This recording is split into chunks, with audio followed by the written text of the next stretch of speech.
To perform any activity, we need energy. This energy is obtained from the breakdown of organic molecules such as sugars, fats and proteins inside the body's cells. During the process of breaking down of organic molecules, the cells continuously use oxygen and release carbon dioxide. To provide fresh oxygen to the cells and to remove carbon dioxide, which is harmful to them, living organisms inhale oxygen and exhale carbon dioxide. This process of inhaling and exhaling is called breathing. The process of breathing, accompanied by the breakdown of foods to produce energy, is called respiration. However, the mechanism of breathing varies depending on the habitat and level of organization of an animal. Lower invertebrates such as sponges, coelenterate and flatworms exchange gases by simple diffusion through their body surface. In insects such as cockroaches and earthworms, tubular extensions of the body wall, called tracheae, and moist skin help transport atmospheric air throughout the body. Most mollusks use special vascularized structures called ctenidium for gaseous exchange. Some arthropods, such as spiders and scorpions, use many thin folds of membrane resembling the pages of a book for respiration. These are called book lungs. Terrestrial forms of vertebrates use vascularized bags called lungs. Among vertebrates, fishes respire through gills, whereas amphibians, reptiles, birds and mammals respire through lungs. Apart from lungs, frogs can also respire through their skin. Among all animals, mammals have the most well-developed respiratory system.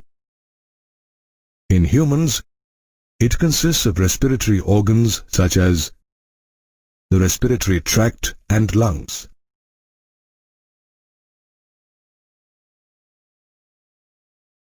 The respiratory tract includes the nose, pharynx, larynx, trachea, and bronchi.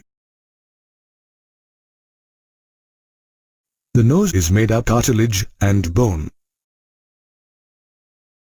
While inhaling, it warms, moistens, and filters air that enters the body through the nostrils. This air then passes through the nasal chamber. The nasal chamber opens into the pharynx, which is the common passage for food and air. The pharynx opens through the glottis of the larynx region into the trachea. The larynx is a cartilaginous box, also called the sound box, because it helps in sound production. The glottis is covered by a thin, elastic cartilaginous flap called the epiglottis that prevents the entry of food into the larynx. The trachea is a tubular passage that allows air into the lungs. It is made up C-shaped cartilaginous rings and is divided into two branches called primary bronchi. Each primary bronchus undergoes repeated divisions to form the secondary and tertiary bronchi, ending up in very thin terminal bronchioles. The terminal bronchioles connect to ducts called alveolar ducts that open into tiny, spongy, air-filled sacs called alveoli, which look almost like a bunch of grapes. An average adult's lungs contain about 600 million alveoli. Each alveolus is covered by thin and fragile blood capillaries, which combine to form the pulmonary vein. The pulmonary vein carries purified blood to the heart, and from the heart, the pulmonary artery carries impure blood to the lungs. Bronchi, bronchioles, and alveoli form a part of a pair of lungs, the left lung and the right lung. The left lung has two lobes and is slightly smaller because of the location of the heart near it. The right lung is bigger with three lobes. The lobes are spongy and elastic organs with broad bottoms and tapering tops. Each lung is enclosed by two membranes, the outer pleural membrane and the inner pleural membrane. The outer pleural membrane is in close contact with the thoracic lining, whereas the inner pleural membrane is in contact with the lung's surface. The membranes enclose a space called the pleural cavity that contains pleural fluid. Pleural fluid reduces friction on the lung's surface when the lungs expand and contract. The lungs are situated in the airtight thoracic chamber. A thick membranous structure below the lungs separates the thoracic cavity from the abdominal cavity. It is called the diaphragm. The thoracic chamber is supported by the vertebral column dorsally, by the sternum ventrally, by the ribs laterally, and by the dome-shaped diaphragm on the lower side. The lungs in the thorax are arranged so that any change in the volume of the thoracic cavity reflects on the lung cavity or pulmonary cavity. Based on function, the respiratory system is divided into two parts, the conducting part and the respiratory part. The conducting part spreads from the external nostrils to the terminal bronchioles. It transports atmospheric air to the alveoli, clears it of foreign particles, and humidifies the air. The respiratory part contains the alveoli and the alveolar ducts. The actual diffusion of oxygen and carbon dioxide between blood and atmospheric air takes place in the alveoli of the respiratory part. Observe your breath. Your chest expands every time you breathe in and contracts every time you breathe out. This is because breathing causes the movement in lung and chest muscles to maintain the body at equilibrium pressure. Let's study respiration in detail. Respiration involves breathing, external respiration, internal transport, internal respiration, and cellular respiration. Breathing is a two-step process. The first step, called inspiration, involves taking in air from the atmosphere inside the body, and the second step, expiration, involves releasing air from the body into the atmosphere. During inspiration, the diaphragm is pulled down. This causes the intercostal muscles to lift up the ribs and the sternum, thus expanding the rib cage. This increases the volume of the thoracic cavity, causing the pressure inside to decrease. This action allows air to enter the body cavity, making the lungs expand. The expiration process is just the opposite of the inspiration process. In expiration, the diaphragm and intercostal muscles relax. This returns the thoracic cavity to its original volume and increases the air pressure in the lungs. As the air pressure inside the lungs is higher than the atmospheric pressure, the air rushes out of the lungs. The second stage of respiration is called external respiration, and it involves diffusion of gases across the alveolar membrane. The diffusion membrane is made up of three major layers, namely the thin squamous epithelium of alveoli, the endothelium of alveolar capillaries, and the basement substance in between them. Alveoli are the primary sites of exchange of gases. The thickness of its membrane is less than a millimeter. Carbon dioxide is 20 to 25 times more soluble than oxygen. Hence, the amount of carbon dioxide that can diffuse through the diffusion membrane is much higher compared to that of oxygen. The diffused gases are carried by the blood from the lungs to different organs of the body. This is called gas transport. Blood from heart enters the lungs through the pulmonary artery, arterioles, and alveolar capillaries. In lungs, oxygen and carbon dioxide are exchanged between blood and the air. This blood then flows out of the alveolar capillaries through venules and back to the heart via the pulmonary veins. Heart pumps this oxygen-rich blood to different tissues. Hemoglobin in the blood transports the oxygen. The diffusion of gases between the blood and the tissues is called internal respiration. The oxygen that is carried to the tissues is used by cells to produce ATP. ATP is produced by the breaking down of organic molecules. This process is called cellular respiration. Thus, respiration takes place in humans. We have seen how we breathe. But can we measure how much we can breathe? An average lung can hold about 6 liters of air, of which only a small amount is used during normal breathing. The volume of gas contained within the lungs is called respiratory volumes, and different combinations of lung volumes are called respiratory capacities.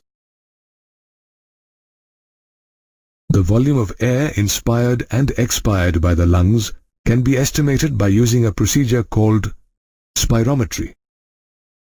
Let's discuss the respiratory volumes and respiratory capacities. Volume of air inspired or expired during each normal breath is called tidal volume. A healthy man can inspire or expire approximately 6,000 to 8,000 milliliters of air per minute. Inspiratory reserve volume is the additional volume of air that a person can inspire by a maximal inspiration. This usually happens during exercise or exertion when we need to breathe forcibly.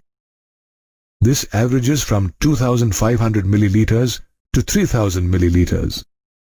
The additional volume of air that a person can expire by a maximal expiration is called expiratory reserve volume. This averages from 1,000 milliliters to 1,100 milliliters.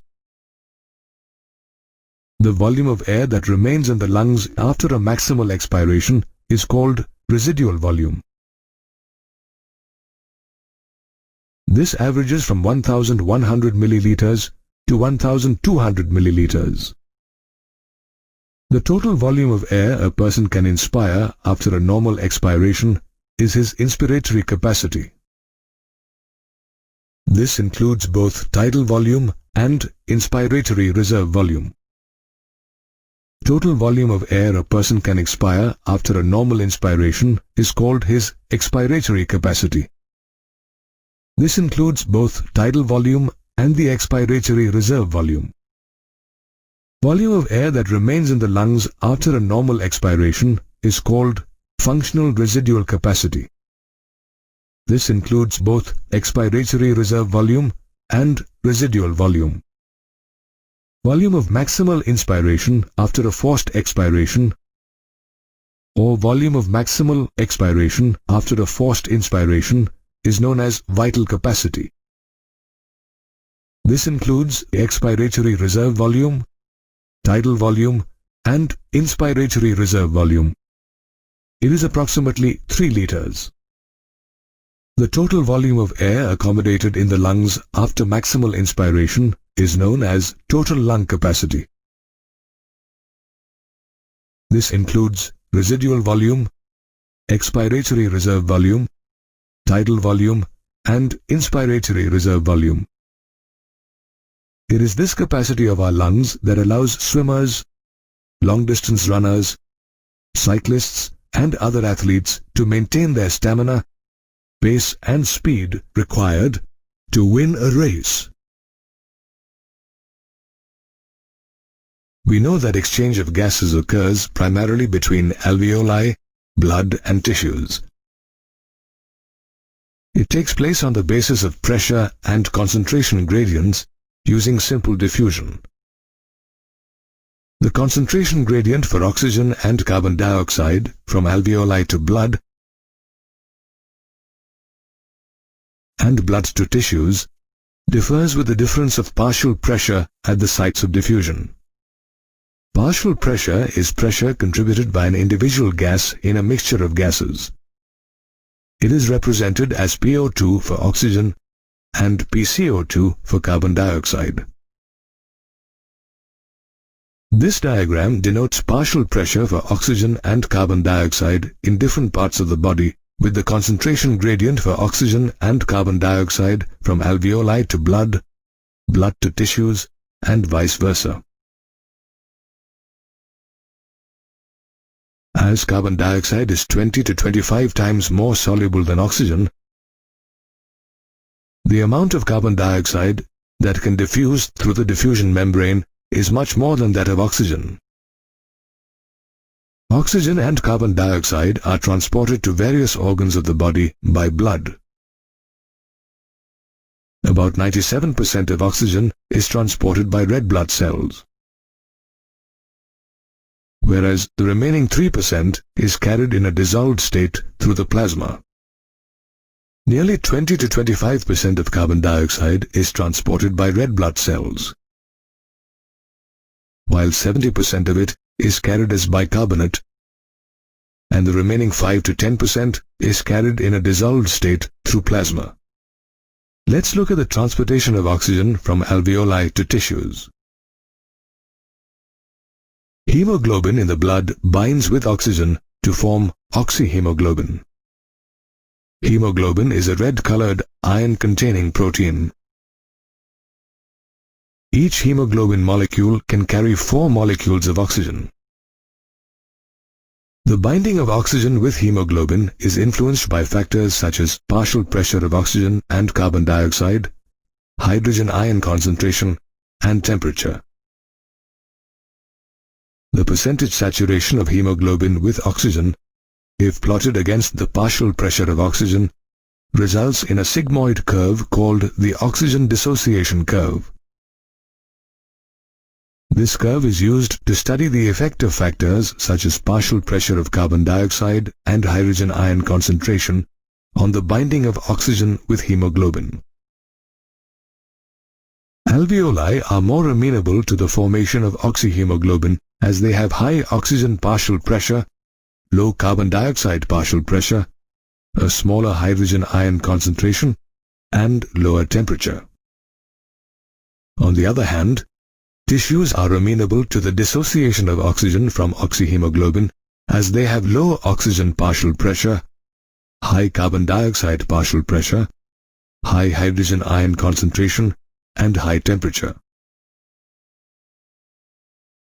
Therefore, oxygen combines with hemoglobin on the surface of the lungs and gets dissociated in the tissues. Now let's understand how carbon dioxide is transported from tissues to alveoli. Carbon dioxide is carried by hemoglobin in blood as carbaminohemoglobin. The binding of carbon dioxide and hemoglobin is high in tissues where carbon dioxide partial pressure is high and oxygen partial pressure is low. On the other hand, when carbon dioxide partial pressure is low and oxygen partial pressure is high, as in alveoli, dissociation of carbon dioxide from carbaminohemoglobin takes place.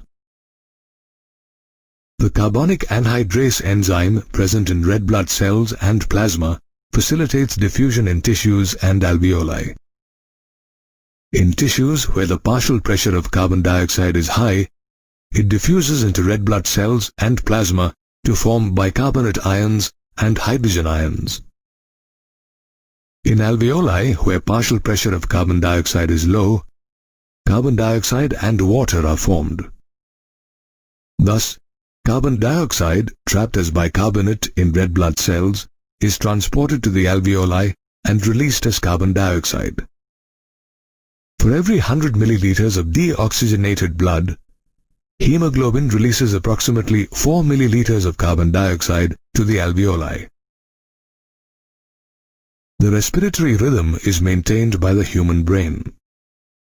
This is regulated by 3 respiratory centers in the pons and medulla region of the brain, called the respiratory rhythm center.